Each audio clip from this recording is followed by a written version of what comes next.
Bonjour et bienvenue au rapport du USDA pour le mois d'avril. C'est un rapport neutre avec très peu de changements et vraiment aucune surprise.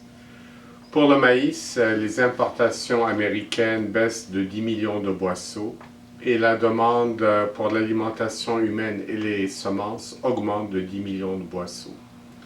Pour ce qui est du soya, les offres et demandes sont inchangées. Pour le blé, les importations américaines sont en hausse de 5 millions de boisseaux.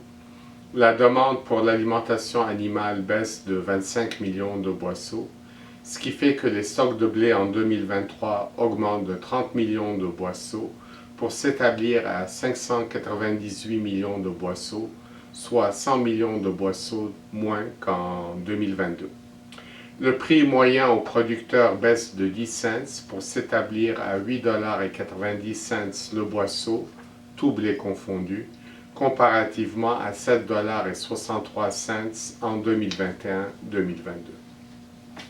À l'international, l'USDA, tel qu'attendu, abaisse les estimations des productions en Argentine pour refléter la sécheresse.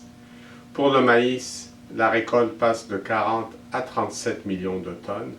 Pour le soya, on passe de 33 à 27 millions de tonnes. Ce qui fait évidemment que les exportations de l'Argentine sont en diminution. On parle d'une baisse de 3 millions de tonnes pour les exportations de maïs et de 2,5 millions de tonnes pour le tourteau de soya. Il faut se rappeler qu'en raison des tarifs douaniers, l'Argentine exporte principalement du tourteau de soya.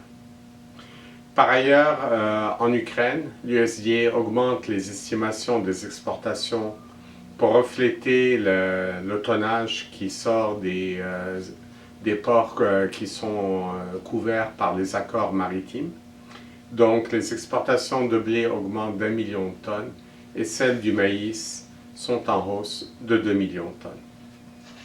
Finalement, les exportations de blé de l'Europe sont en baisse de 2 millions de tonnes à cause de la concurrence russe.